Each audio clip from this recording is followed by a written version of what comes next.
Hey champs, welcome back to the Yoga Biz Champ podcast. I'm Michael J, and if you are new here, I work with yoga studios owners who are either opening a brand new yoga studio or growing an existing one that is starting to feel a little too heavy, too reactive, or too dependent on them doing everything.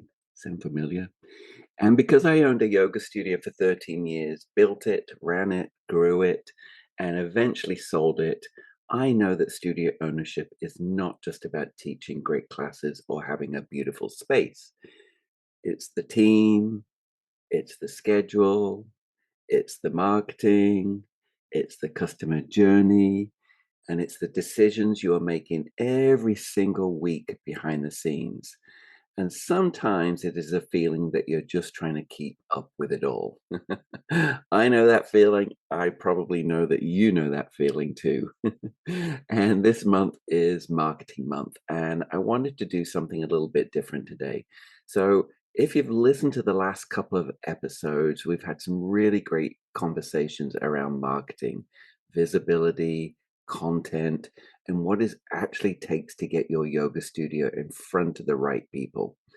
We kicked things off with Samantha from Yoga Strong talking about what it looks like to build a strong studio brand and community, and how she spends $6,000 a month on marketing. And we also had Jennifer here from Canada, a fellow Vancouverite from the Marketing Club. And we talk about content showing up online and not overthinking your marketing to the point where you do nothing. Again, sound familiar? And now I want to bring this kind of all back to you, because here's what has been coming up over and over again in my conversations with yoga studio owners this week. So in intro calls where I'm just meeting people and with my current clients. And um, what's been coming up is with the owners, for me, I really see is they are not lazy. They are not unmotivated. They are not ignoring their business. They are just constantly scrambling. That's what I see. Scrambling to post something, scrambling to fill the next workshop, scrambling to promote the summer schedule, scrambling to answer emails, scrambling to cover classes, scrambling to keep them organized. I could keep going on here. So when you're always scrambling, marketing starts to feel like one more thing on your already overwhelming list. And the problem is this: marketing does not work very well when it's always done last minute. I mean, some of it can. But this is when we end up posting random things just to post. That is when we send an email just that feels rushed. This is when we launch programs without enough runway. I like 8 weeks to promote something. That is when the summer offering goes up late, or the beginner series does not get promoted properly, and your ideas do not get the attention that they deserve. So when I work with my studios, this is the one thing I see all the time. The owner usually has good ideas. The offer is often strong. The program might actually be exactly what the community needs, but the marketing is happening too close to the start date, or it is sitting in the owner's head instead of being mapped out with enough time to actually get people excited and signed up. So I'm just going to today give real practical stuff, not theory, not that you should just be posting more. I see some of the studios signing up from some of the other people's programs of 360 days of content, get prepared. I see the coaches doing that stuff, but I also see the studio owners that take those courses or mini webinars and then just come out of it feeling overwhelmed, right? So it's not that you should be posting more. It's not just to be consistent, because honestly, that advice is not helpful unless somebody shows you how to actually make consistency happen. So today is about moving from scrambling to strategic with your marketing. So I want to give you a simple reset that you can actually use this week. So let's start with step one. And also, most of this stuff, if you listen to some of the back catalog, you can probably find some other podcast episodes I've done on some of this, like time management and marketing. But anyway, step one is blocking real marketing time or time to work on your business into your calendar. So the first thing I want you to do is actually look at your calendar, not your to-do list, your actual calendar. Because if marketing only lives on your to-do list, it will just keep getting pushed down by everything that feels urgent. Emails feel urgent, staff questions feel urgent, a broken link feels urgent, a teacher needing a sub feels urgent, but your marketing is what brings new students through the door. So it needs protected time. My suggestion is simple. Book a 2-hour marketing block once a week, putting it in your calendar like an appointment. Do not check emails during that time. Do not answer every beep, ping, and notification. Do not use that time to tidy up your schedule or scroll Instagram for inspiration. That block is for moving marketing projects forward.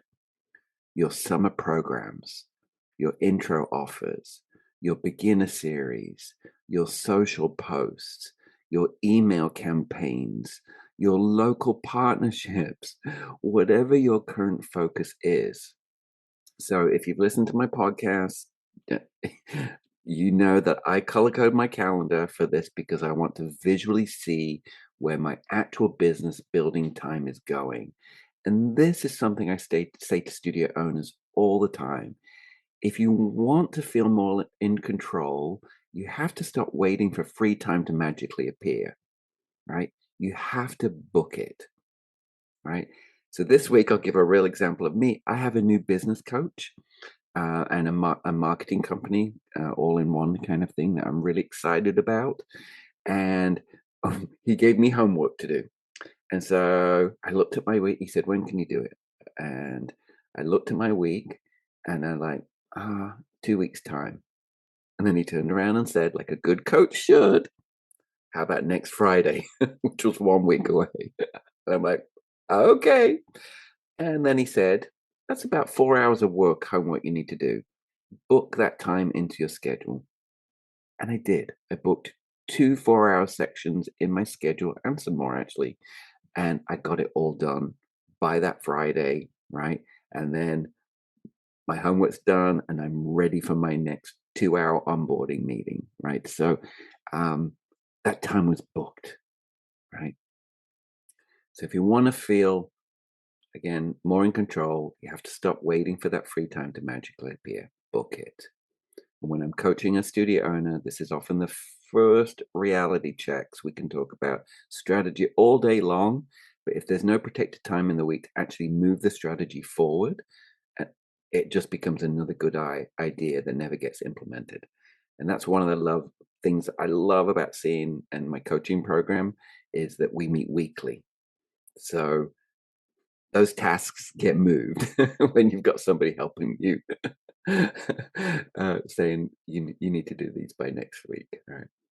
Step two, stop trying to do everything yourself.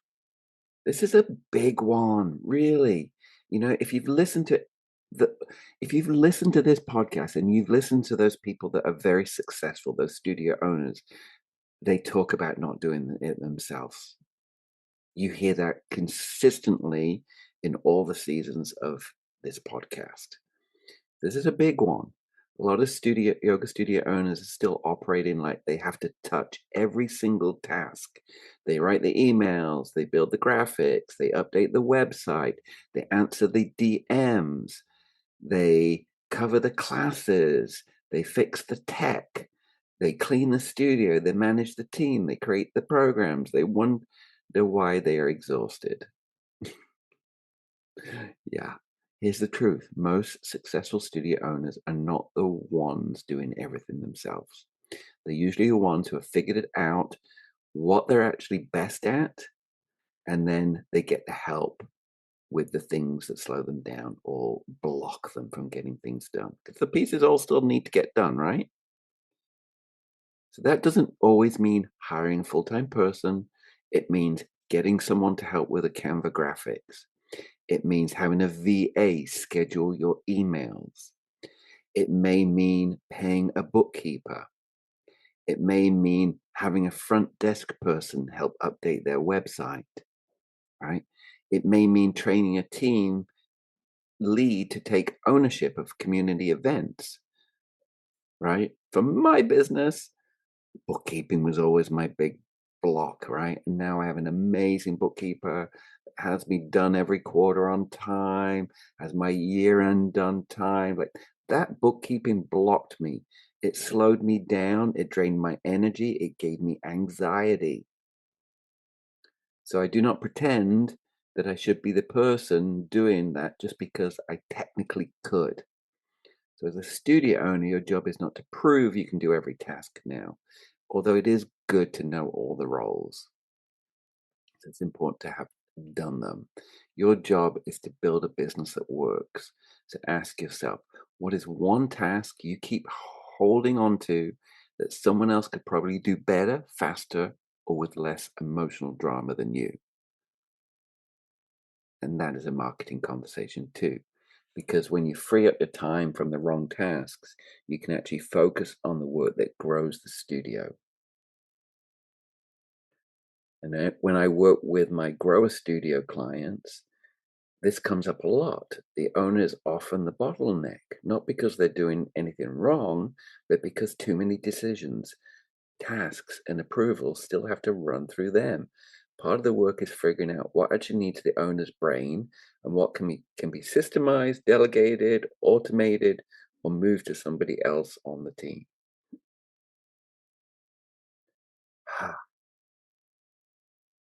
Step three, look at your energy, not just your schedule. This one matters especially for yoga studio owners because you are not just running a business. Many of you are also teaching, holding space, managing people, being the emotional center of the community, making decisions all day long, and then trying to show up online with fresh, inspiring marketing content.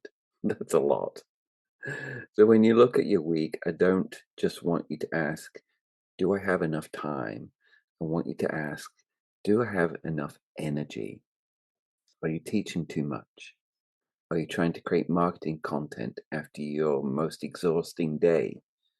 Are you booking admin work into the wrong part of your week? Are you giving yourself any breather time? Because tired marketing usually sounds like tired marketing. It gets generic, it gets rushed, it gets a little flat, and this is where you start to lose the real voice of your studio. So look at your week and ask, where is my best thinking time? Where is my best creative time? Where am I just trying to survive? And then build your marketing rhythm around that. Not just your marketing, the rest of your work week and personal week. But you might just find that Monday mornings are great for planning, or Friday afternoons are terrible for writing emails, or Wednesdays after your busiest teaching day is not the time to make strategic decisions. That awareness is powerful. Marketing is not just about tactics, it's also about creating the conditions where you can actually do the work well. And this is where I often see a big shift with studio owners. Sometimes the issue is not just that they need more marketing ideas, they already have plenty of ideas. The issue is that they're trying to do creative, strategic work at the most depleted part of the week. Once we move the right work into the right part of the schedule, everything starts to feel a little less impossible. Step four,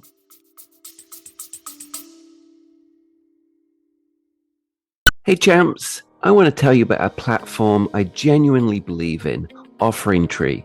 Offering Tree is built for community studios like yours, the ones who are in it to spread yoga and build something sustainable, not just scale at all costs. And they stand behind you every step of the way. Their support is unlike anything else in this space.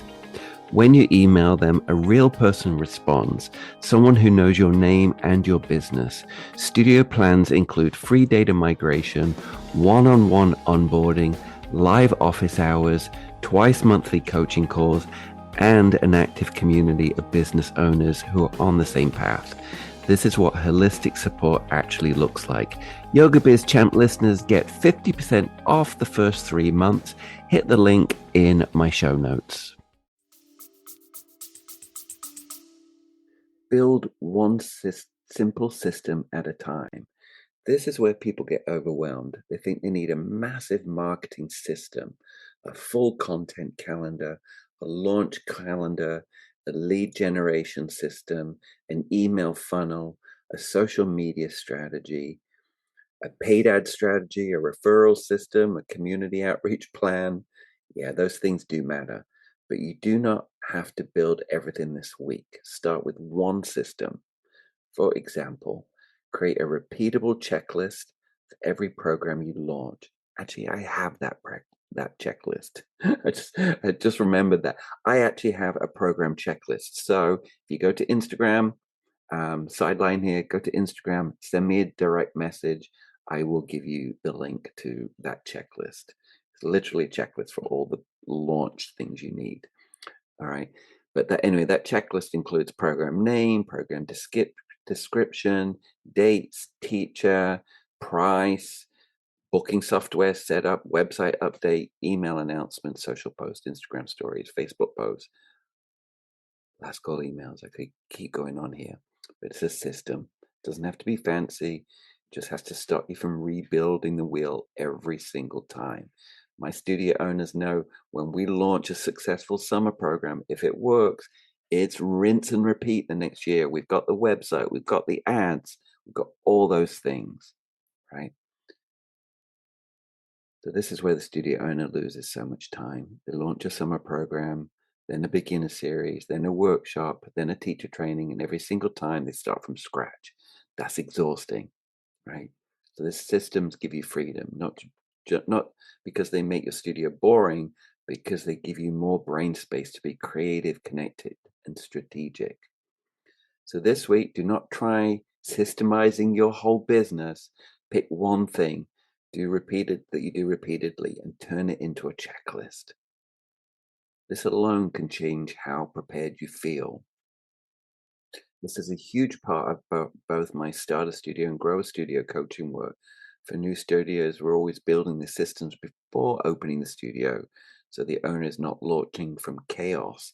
And then for existing studios, we're offering cleaning up the systems that we built on the fly, because that is what happens when we grow organically, right? We're scrappy at first, right? And then we make it work at first, but eventually making it work starts to cost too much time and energy. And step 5, get everything out of your head. I talk about this. This is probably one of the biggest shifts you can make. This help my previous business coach helped me with this one. And if everything is living in your head, you will feel left behind. Your brain is not a project management system. It's not built to hold every idea, every task, every deadline, every follow up, every teacher note, and every marketing campaign. You need something for it all, where it all goes. I like a digital project board. I'm a big fan of Trello. And my business coach said, if it's in your head, it belongs on your board. And I love that. And it's actually written on my whiteboard in front of me in my office here, right? If it's in your head, it belongs on your board. And I love that because the second something is out of your head and on the board, it becomes something you can actually move forward, becomes actionable, not just to worry about, think about, right? You can have those columns like ideas to do, in progress, to do today, done. And let me tell you, moving something into that done column is deeply satisfying. I do not have it on paper. I do not have a pen on my desk. I do not have any paper anywhere near me at any time. It goes onto my board. Um, and this also helps if you have a team, because instead of everything coming back to you, your team can also see what is happening, what needs to be done. You can assign things to do to them and what is waiting to be done. So that's how you stop being the bottleneck. And for the marketing, this is huge because now your summer programs, your social posts, your emails, your event ideas, and your campaign tasks are not scattered across those notebooks, text messages, or random thoughts at 11 p.m. They're organized, they're visible, and they're movable, actionable. So when I'm inside a studio owner's business with them, this is the kind of thing we work on in a very practical way, not just you need systems, but what board are we using? What columns make sense? What actually needs to be tracked? Who owns each task? And how do we make sure the studio owner is not carrying the whole thing in their head anymore and by themselves anymore? So here is your marketing month action plan. I want you to keep this simple. This week, choose one summer program for your upcoming offer you need to market, and then do these 5 things. Block 2 hours in your calendar to work on it. Decide what part of it you can hand off. Look at your energy and choose the best time to work on it. Create a simple checklist for everything that needs to happen. Put every task on a project board so it's out of your head, and that's it. That's the reset. And no, it does not solve everything overnight, but it will get you out of that cycle of constantly reacting. Because the goal here is not to become some perfect marketing machine. The goal is to feel a little bit more ahead, a little bit more prepared, a little more in control. And when you feel that way, your marketing gets better. Your team feels it, your students feel it, your community feels it, and your business starts to feel a lot less heavy. So here's my question for you. What is one thing you can do today to feel more prepared for your summer program? Not 10 things, one thing, because this is where I see success starting to happen with yoga studio owners. It's not usually one giant dramatic overhaul. It is one cleaner system, one protected block of time, one program that gets promoted earlier, one team member who finally has a clear ownership, one owner who stops carrying every single task in their head. That is what starts to shift the business. And when those small shifts start stacking together, the studio feels different. You feel different. Your team feels different. Your studio students feel different. Success to me is not just a fuller schedule or more people buying your intro offer, although, of course, we want that. Success is where your yoga studio starts to feel like a business you can actually lead, not just survive. It is where you're not constantly reacting. It is where your marketing has a rhythm. It's where your team knows where things are going. It's when your community feels the clarity and care behind what you are building. And it's when you, as the owner, can breathe a little more and make a better decision from a place of leadership instead of exhaustion. So this week, choose one summer program or one upcoming offer and ask yourself, what would help me feel just a little bit more ahead? And then start from there. And of course, if you're listening to this and thinking, okay, I do just need another marketing tip.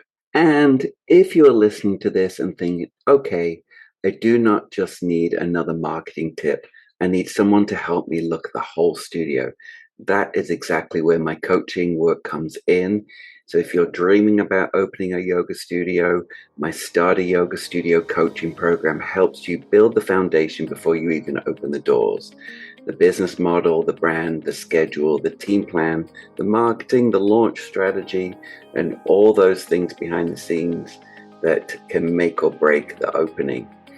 And if you already own a yoga studio, but you are feeling stretched, reactive, or ready for stronger growth, my Grow a Studio Yoga coaching program is where we look at what is actually happening inside your business, your customer journey, your intro offer, your retention, your marketing, your team, your schedule, systems, and places where the studio is still relying heavily on you. Both programs start with a free strategy chat. This call is not about pressure. It's really just a chance for us to look at where you are now, what you're trying to build, what feels stuck, and whether working together is the right fit. You can book that free chat at yogabizchamp.com/book. And before you go, if this episode helped you, I would love it if you could follow the podcast, leave a rating or review, or share this episode with another yoga studio owner who might be feeling buried in the business right now. It really does help more studio owners find the show, and it helps me creating a practical episodes like this for your yoga studio community. I'm Michael J., your Yoga Biz champ. Cheers until the next episode.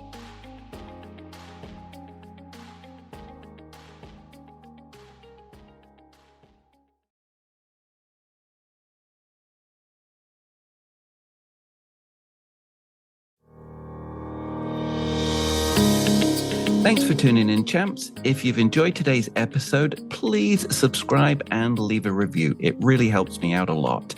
And if you're ready to open your own studio or grow your current one, visit yogabizchamp.link/podlink.